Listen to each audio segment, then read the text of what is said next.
ಶ್ರೀ ಗುರುಭ್ಯೋ ನಮಃ. ಎಲ್ಲ ವೀಕ್ಷಕರಿಗೂ ಸುಗ್ಗಿ ಹಬ್ಬದ ಹಾರ್ದಿಕ ಶುಭಾಶಯಗಳು.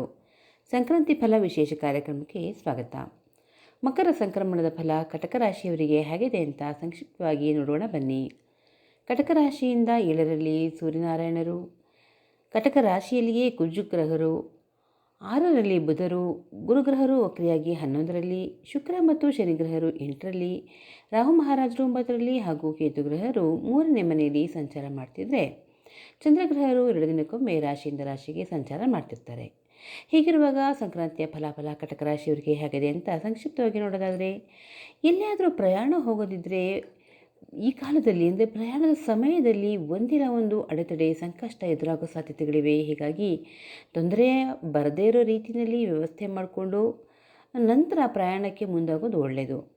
ಮದುವೆ ಆಗಿದ್ದರೆ ನಿಮ್ಮ ಪತಿ ಅಥವಾ ಪತ್ನಿ ಮುಖ ಸಿಂಡ್ರಿಸ್ಕೊಳ್ಳೋ ಪಸಗುಗಳೇ ಜಾಸ್ತಿ ಇರುತ್ತವೆ. ಇಲ್ಲಿ ಬಿಡಿ, ಹೆಂಡತಿ ತಾನೇ ಗಂಡ ತಾನೇ ಅಂತ ಕ್ಷಮಿಸಿ ನೀವೇ ಹೊಂದ್ಕೊಂಡು ಮುಂದೆ ಹೋಗಿ ಎಳ್ಳು ಬೆಲ್ಲ ತಿಂದು ಒಳ್ಳೆ ಮಾತಾಡ್ಕೊಂಡಿರೋದಕ್ಕೆ ಪ್ರಯತ್ನ ಪಡಿ.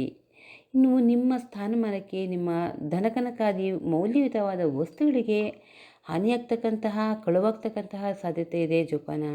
ಯಾವುದೇ ಗುಂಪುಗಾರಿಕೆಗೆ ತೊಡಗಬೇಡಿ. ಹಾಗೆಯೇ ಬೇರೆ ಯಾವುದೋ 2 ಗುಂಪುಗಳ ನಡುವಿನ ಘರ್ಷಣೆಯ ನಡುವೆ ನೀವು ಹೋಗಬೇಡಿ. ಹೀಗೇನಾದರೂ ಹೋದಲ್ಲಿ ನಿಮಗೆ ತೊಂದರೆ ಆಗ್ತಕ್ಕಂತಹ ಸಾಧ್ಯತೆಗಳಿವೆ, ಜಾಗ್ರತೆ. ಇನ್ನು ಸಂಕಷ್ಟಗಳ ಪರಿಹಾರಕ್ಕಾಗಿ ಸಂಕ್ರಾಂತಿಯಂದು ಸೂರ್ಯನಿಗೆ ಅರ್ಘ್ಯವನ್ನು ಕೊಡಿ. ಬೆಲ್ಲದ ಸಹಿತ ತೊಗರಿಬೇಳೆಯನ್ನು ದಾನ ಮಾಡಿ. ಶುಭವಾಗಲಿ.